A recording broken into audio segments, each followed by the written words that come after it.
Welcome to this explainer. Today we're looking at something absolutely wild. How a kid just trying to learn video editing in his bedroom ended up becoming one of the most powerful and honestly kind of controversial figures in the whole digital creator economy. We are talking about Forrest Tucker Waldron, though you probably know him better as KreekCraft. Let's dive right into this, because his journey from just casually playing games to literally challenging the massive platforms that host them is a fascinating one. So, here's what we're covering today. First, his origins and early struggles. Then, how he completely dominated the Roblox ecosystem. After that, we'll get into his political advocacy during the COPPA fight, the massive Schlepp safety controversy, and finally, his current era of news and, well, brain rot. All right, Section 1, Origins and Early Struggles, the Architect's Beginnings. Forrest's start on YouTube wasn't really about chasing fame. It was purely practical. He was actually born with a cataract that required emergency surgeries, plus he had these incredibly severe pollen and grass allergies. So playing sports outside, pretty much out of the question for him. Instead, back in 2014, he fired up a YouTube channel, just as a hands-on way to learn video editing for game design. As for the iconic KreekCraft brand, the lore is actually kind of hilarious. The name, Kreek, literally came from a World of Warcraft random name generator. And that signature hat? Originally a dead mouse design, he just threw it on to keep his head warm during freezing winter morning streams. Oh, and fun fact, the guy has a lifelong obsession with Pop-Tarts, like he's eaten them almost every single day since he was 3. Moving on to Section 2, Dominating the Roblox Ecosystem, or what we can call the game-hopping ascendancy. Looking at his timeline, Kreek is basically a masterclass in adaptation. He started off in 2014 with Minecraft modding, but pretty quickly, based on what his viewers wanted, he pivoted over to Roblox. Bam, 2017 hits, a game called Jailbreak drops, and Kreek just explodes. He captured a massive share of the audience with daily uploads and these crazy high-profile rivalries. But here's where he really proved he's got a head for business. He knew people wouldn't play Jailbreak forever, right? So in 2020, he smartly jumped onto this new horror survival game called Piggy. And he didn't just play it, he went deep. We're talking lore analysis, wild narrative theories, even collaborating directly with the game's creator, Minitoon. Fast forward to 2024 and 2025, and he's shifted gears again. Now he's all about platform news commentary mixed with these highly viral, super chaotic games like Steal a Brain Rot. And what does all that relentless adaptability get you? Well, try over 17 million subscribers. Yeah, it turns out treating individual games as temporary trends rather than betting your entire career on just a single title is a seriously resilient business model in today's creator economy. Which brings us to Section 3, Advocacy and the COPPA fight, the political advocate. Now, to really understand this next part, we got to talk about COPPA, the Children's Online Privacy Protection Act. Basically, it's a federal law meant to protect kids' privacy online. Sounds completely reasonable, right? Well, in late 2019, YouTube got hit with a massive COPPA lawsuit, and the fallout was huge. It threatened to legally classify tons of gaming content as made for kids, which would completely strip creators of their targeted ad revenue.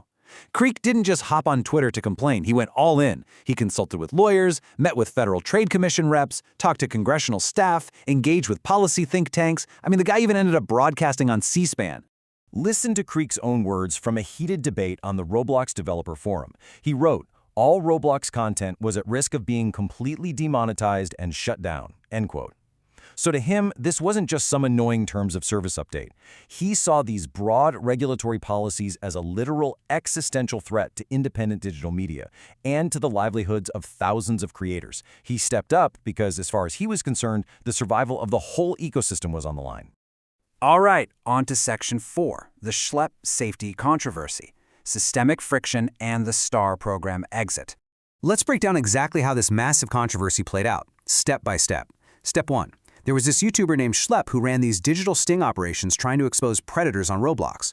Well, Roblox permanently banned him and hit him with a cease and desist for violating rules against vigilante groups. The community was obviously outraged. So, Step 2. Kreek decides to bypass corporate PR entirely and run a live controlled experiment.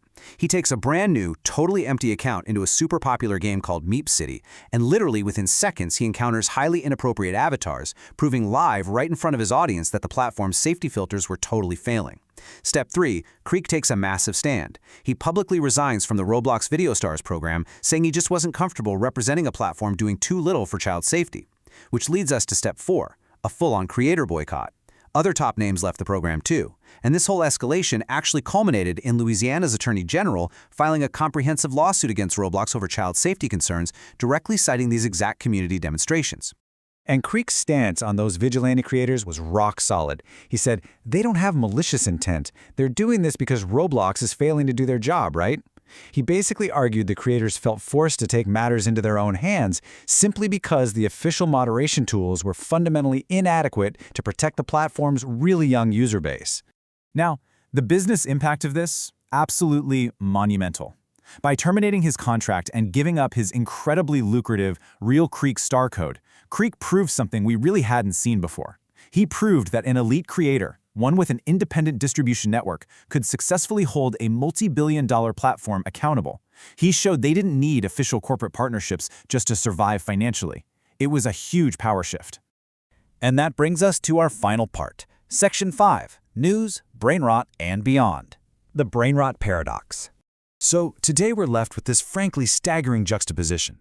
On one hand, you've got Kreek engaging in serious COPPA defense, breaking down FTC enforcement policies, and literally lobbying Congress. But then, on the exact same channel, you've got Kreek screaming his head off playing a chaotic game called Steal a Brain Rot, aggressively farming engagement. I mean, in one viral moment, he literally cried on stream because he got disconnected before he could see Tung Tung Tung Sahur one last time. It's totally wild. And this tonal whiplash, it was captured perfectly by a critic on the Roblox developer forum. Right in the middle of this deep, heavy legal debate about COPPA, a user dropped this gem, telling Kreek, this entire dissertation on federal regulatory history collapses under the immense weight of one immutable fact. You voluntarily log onto Roblox and play Steal a Brain Rot. Ouch, right? But it's hilarious. The critic's point was that even if Kreek is legally 100% correct, you can't exactly expect an audience to just seamlessly transition from a serious existential threat to the creator economy to a guy yelling, guys, I just stole another brain rot. But honestly, as chaotic as it looks on the surface, there's a really strict business logic behind this apparent madness. Think about his strategy.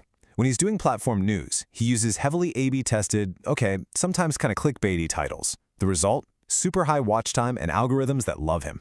But when he pivots to brain rot gameplay, the strategy is aggressive engagement farming to capture that massive, fast-paced Gen Alpha demographic. And it works perfectly. Tons of views. Kreek has actually been completely open about this, stating it's exactly how YouTube functions in an era of short-form content and vanishing attention spans.